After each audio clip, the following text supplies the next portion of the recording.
Well, there are three main points that I like to let parents know. First off, you need to communicate with your teen. And when I say communicate, I don't mean just say no to sex and these are the ways to protect yourself. I mean, really talk about your experiences. Where did your relationships work? Where did they not work? What was it like dating as a teen for you?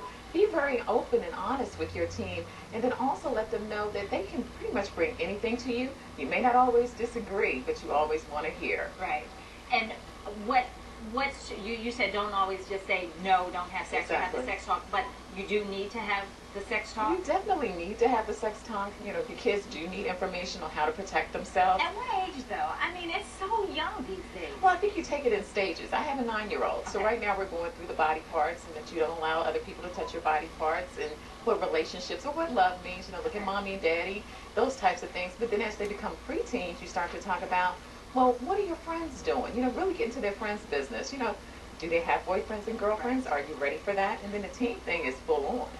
What are the signs that parents can look out for? Because, you know, even though you want your kids to be upfront with you and tell you everything, they don't always. And there's some things going on sometimes at school you don't know about. They keep it at school. Right. So are there signs that parents can look out for to say, you know what, you probably got something going on? You know what, we can't give up on parenting. And a lot of times you don't know because you're not invested in your children's circle. Right. So get to know their friends. Definitely get to know their teachers and the environment at school. Also, monitor phones, monitor computers. Don't just give up on those things. Also, be honest with your kids about what you want for them in the future, how you want them to view relationships. Talk morals, talk beliefs, talk your expectations when it comes to love, sex, and relationships. And you also said you have to be realistic. Yes. I mean, the kids are not going to not have friends and start to have those kind of feelings. Yeah, you have to be realistic. And then once you know that there's a boyfriend or girlfriend in the picture, roll that person into the family. That's right. Because the mistake a lot of parents do is they say, well, you know, I don't want you to have a boyfriend or a girlfriend, or that's a situation I don't want you to have, and they push it away. And when you push it away, you can't monitor it. So welcome it in, get to know it, invite him or her to dinner, and then that way you can kind of stay on top of what's going on. Yeah, my dad told me I couldn't date until I was 35, so I'm still waiting. So, that's not realistic. All right, well, LaDawn is going to take your phone calls coming up right after.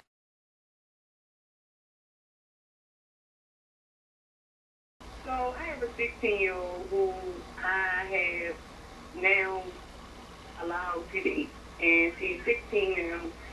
And I just wanted to know any signs that I should look out for that maybe it's not going in the right direction, or that maybe sexual activity is happening. I'm not sure. I'm a teenage mom, and I just don't want the same thing for her. You know what, hon? I so understand what you're going through. What you need to do is be honest about your daughter, about your experience. You know, talk to her about how difficult it was, the mistakes that you may have made, the things that you may do different or may have done different if you had a little bit more information. Also, as a parent, keep your eye on the situation. Monitor phones, computers. Invite the boyfriend over. Make sure he's having dinner dates with you as well, where you can kind of convey to him that, you know, you have college plans for your daughter. Your daughter has a lot on her mind, a lot on her plate. And make sure that he understands that this relationship is only a small part of her life, not a big thing. It only exists in a bubble.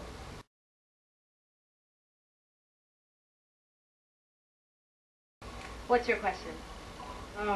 My ex-husband is 10 years my senior. So it's hard to deal with him when it comes to our 16-year-old child. What can I tell him? Because she's going to date sooner or later. She's 16 years old now. She has no boyfriend. I think she's too scared of dad when he was 2. Look, I felt that. That's a big thing. That's a big thing. What you have to do, hon, is realize that you guys have to be partners. So even though you disagree with dad and his hard line on dating, and you're being a little bit more realistic, saying she's a teenager, she should be able to get out there, you guys have to come as a united front, because right now your daughter sees some division. So she's going to come to you and say, Mom, can I? And you're going to say yes. And Dad's going to say, heck no. So what you need to do is find a middle ground with you and Dad.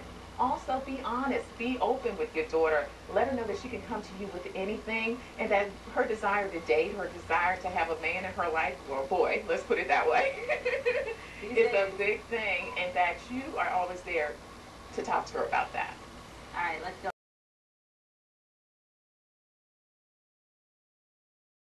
And to not make it so official, because what we do is we go and we have the talk.